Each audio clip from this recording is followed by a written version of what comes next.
नहीं। कहीं एक भी व्यक्ति नहीं छूटा, कोई व्यक्ति ये कह नहीं सकता कि हमें एलएलबी ने छोड़ दिया या संचालन में कोई कमी रह गई। बिल्कुल कुशल वक्ता के साथ साथ कुशल गुण दिए गए वो उन्होंने पूरा संचालन, पूरी सभा को एक साथ बांधे रखा। अभी तक 2 घंटे हो गए करीब करीब, अभी तक कोई हिला भी नहीं, यहाँ से 2 से ज़्यादा हो गए समय।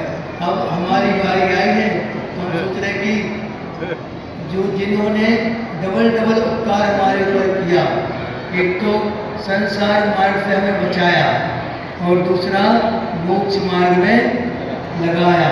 आचार्य गुरुदेव के चरणों तक पहुंचने की हमारी कोई सामर्थ्य नहीं थी। वैराग्य तो था, लेकिन वैराग्य का कारण क्या बना? मुनि श्री जी के उत्तम ब्रह्मचर्य के प्रवचन। उन्होंने 2003 में पथरिया चतुर्मास के दौरान महाराज जी ने ऐसी अलग जगाई, ऐसा अद्भुत वो चतुर्मास था। आज तक पथरिया वालों के मनमानस में चतुर्मास बैठा हुआ है कि कैसी धर्म भावना से जुड़ा मुनि श्री ने, उसका जीवन उदाहरण हमारा जीवन है। हमें मुनि श्री ने इतना वात्सल्य दिया, जीवन भर उनका उपकार, अंतिम जब तक मोक्ष नहीं मिलेगा तब तक आचार्य गुरुदेव का और मुनि श्री का उपकार हम कभी भुला नहीं सकते। महाराज श्री के बारे में आता है कि आचार्य श्री ने लिखा बहुत अच्छा एक दोहा, बहुत सुंदर, कि ना भूत की स्मृति ना अनागत की अपेक्षा, भोग मिलने पर भी उपेक्षा, ज्ञानी जिन्हें विषय भी दिखते हैं और वैराग्य पाठ उनसे हम सीखते हैं। आज मुनि के जीवन में ये दोहा हमें, हम कब से देख रहे हैं कि ये 2003 से कभी एक क्रम 2013 तक लगातार जब भी घर से टाइम मिला 1-2 महीने में हम महाराज जी का बिहार में पहुँच गए। और पहली बार ऐसा हुआ है कि मुनि अवस्था में मुनि श्री का हम दीक्षा दिवस मनाने का हमें भी आज सौभाग्य मिल रहा है। हम परम सौभाग्यशाली हैं, आप लोगों के साथ साथ हमने मुनि श्री का साक्षात मुनि अवस्था में दीक्षा दिवस मना रहे हैं पहली बार। अभी तक ब्रह्मचर्य अवस्था में तो कभी छोड़ा नहीं था। 2003 से 13 तक कभी भी हमें ऐसा नहीं हुआ कि महाराज जी के दीक्षा दिवस में हम एब्सेंट हों। हमेशा बड़े कैसे भी प्रतिकूलता हो तब भी हमने कभी मुनि श्री का दीक्षा दिवस नहीं छोड़ा। लेकिन आज ज़्यादा आप लोगों से ज़्यादा खुशी हमें हो रही है। क्यों? क्योंकि अपने परम उपकारी गुरुदेव का हम दीक्षा दिवस आज अपने उनके साक्षात अनुभूति में मना रहे हैं। तो प्रत्येक जीवन में ललितपुर की वो घटना हमें याद आ रही है कि जब ललितपुर में पाठशाला प्रशिक्षण शिविर था तो जितने संचालक पाठशाला के महाराज जी के द्वारा जितनी संचालक पाठशालाएँ थी या अन्य कोई पाठशालाएँ थी, उनको महाराज जी ने बुलाया और उनके शिक्षकों की संगोष्ठी थी। तो उस समय हमारा ब्रह्मचर्य अवस्था से हमें इससे बहुत डर लगता था, माइक से हमेशा से हमें डर लगता रहा। तो मुनि श्री ने बोला, उस समय बोला था कि हमारी जो चाची आती थी वो हमेशा संचालन करती थी, बोलती थी। उस बार वो अचानक वो आए नहीं तो हम अकेले पड़ गए। अब संचालक तो हम भी थे लेकिन माइक से करते थे, बस बिना माइक के बोल सकते हो, कितना भी लोग उठा दो हम बिना माइक के बोल देंगे। लेकिन माइक जब सामने आता है तो हमारी हवा कटक जाती है।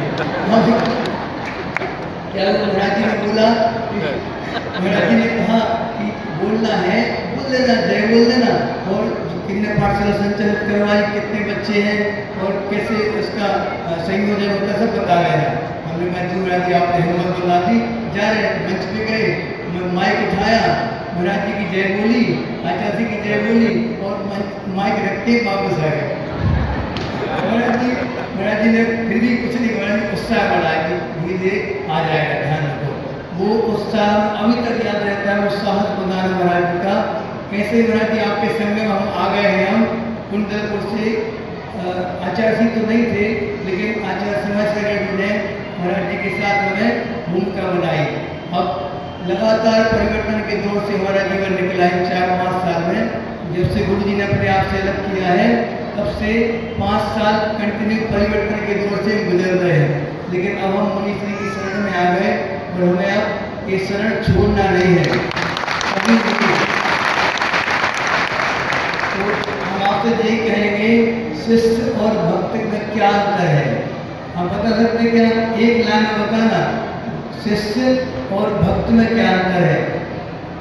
महाराज जी की भक्ति, महाराज जी के शिष्यत्व आचार्य के प्रति वो था, वो हमने अपनी आंखों से देखा। उनका समर्पण अपने जीवन में हमने साक्षात महाराज जी के जीवन में कई बार देखा, बहुत करीब से देखा हमने।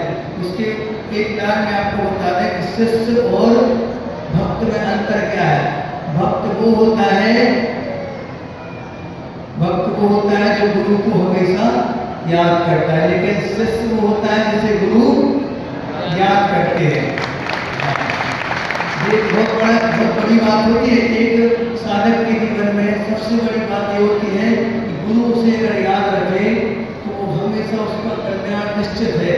कैसे हमने आचार्य जी के पास जब भी महाराज जी की खबर लेके गए या जब भी महाराज जी की नमस्ते बोलने गए, आचार्य जी बहुत वास्तव के साथ आशीर्वाद देते थे और उनके स्वास्थ्य के बारे में जरूर पूछते थे, क्योंकि महाराज जी शरीर आप देख रहे हैं, महाराज जी के शरीर कितना कोमल है, बिल्कुल मोम के पुतले जैसे है महाराज जी। हमने खूब भैयावती कही महाराज जी की पहले, अभी हम बिल्कुल दूर है उनसे।